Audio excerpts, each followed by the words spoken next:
কিছুদিন আগে চলে গিয়েছিলাম জিয়ার মাজারে, মানে জিয়া উদ্যান। হ্যালো এভরিওয়ান, আসসালামু আলাইকুম। ইরাজ ব্লগে সবাইকে স্বাগতম। কেমন আছেন সবাই?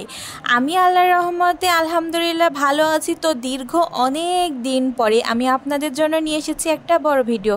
তো কথা না বাড়িয়ে চলুন শুরু করা যাক। তো আমার চাচাতো বোন আসছিল, তো ও বলল কি আপু চলো জিয়ার মাজারটা একটু দেখে আসি। তো সেই জন্যই ওকে দেখানোর জন্যই আর কি যাওয়া।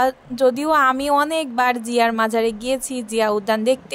আর এটা তো আমাদের বাসার কাছে, হেঁটেও চলে যাওয়া যায়, আবার মানে মেট্রো রেলেও যাওয়া যায়, আবার এমনিতেও রিক্সাতে করেও যাওয়া যায়, মানে খুবই কাছে আর কি।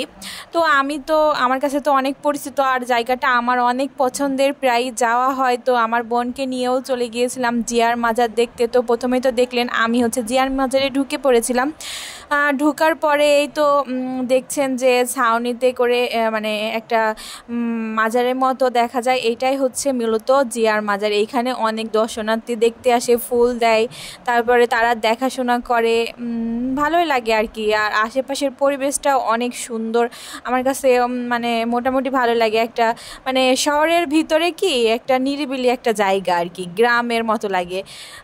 তারপরে একটা পুকুর, মানে একটা লেক মতো আছে, সেইখানে সবাই বসে থাকে, বসে গল্প গুজব করে আর কি। এখানে বেশিরভাগ প্রেমিক প্রেমিকারাই কিন্তু বেশি আসে, এইখানে এসে সবাই গল্প করে। আর আমি তো গিয়েছিলাম আমার বোনের সাথে। আর এই তো দেখছেন আমি কিন্তু জিয়ার মাঝে দেখে বের হয়ে যাচ্ছি। বের হওয়ার পরে দুই বোন মিলে গল্প করতে করতে একটু হাঁটাহাঁটি করলাম। দেখুন অনেক মানুষ কিন্তু দেখতে আসছে, সবাই দেখে দেখে মানে সবাই ভিতরে ঢুকতেছে, আবার কেউ বসে আছে। আর পরিবেশটা অনেক সুন্দর, নিরিবিলি, অনেক ভালো লাগে আমার কাছে।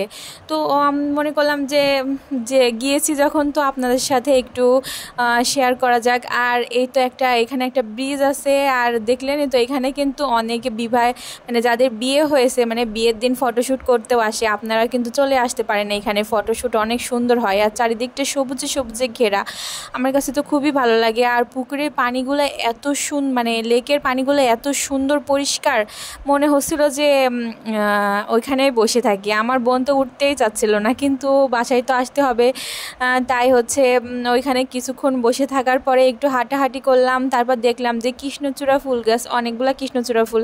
তো আমার এই বছরে কৃষ্ণচূড়া ফুলের সাথে কোনো ছবি তোলা হয়নি। তো আমরা তো মানে ফুল আমার কাছে মনে হয় গাছেই সুন্দর, হাতে করে মানে মানে হাতে করে রাখার মতো একটা আমার কাছে বেশি একটা ভালো লাগে না। তো একটা মাটিতে একটা ফুলের পাপড়ি পড়েছিল, তো সেইটা নিয়ে একটুখানি ঢং করে ছবি তুললাম। এতক্ষণ আমার পাশে থাকার জন্য অনেক ধন্যবাদ, আর এতক্ষণ আমার বকবকানি শোনার জন্য অনেক ধন্যবাদ। ভালো থাকবেন সবাই। আর কথা বলতে বলতে ভিডিওটা কিন্তু শেষ হয়ে গেল। এই তো লাস্টবার আমরা ফুচকা খেয়ে ওইখান থেকে বিদায় নিলাম। আর ওইখানকার ফুচকা কিন্তু অনেক মজা, একদিন ট্রাই করবেন। ভালো থাকবেন, আল্লাহ হাফেজ।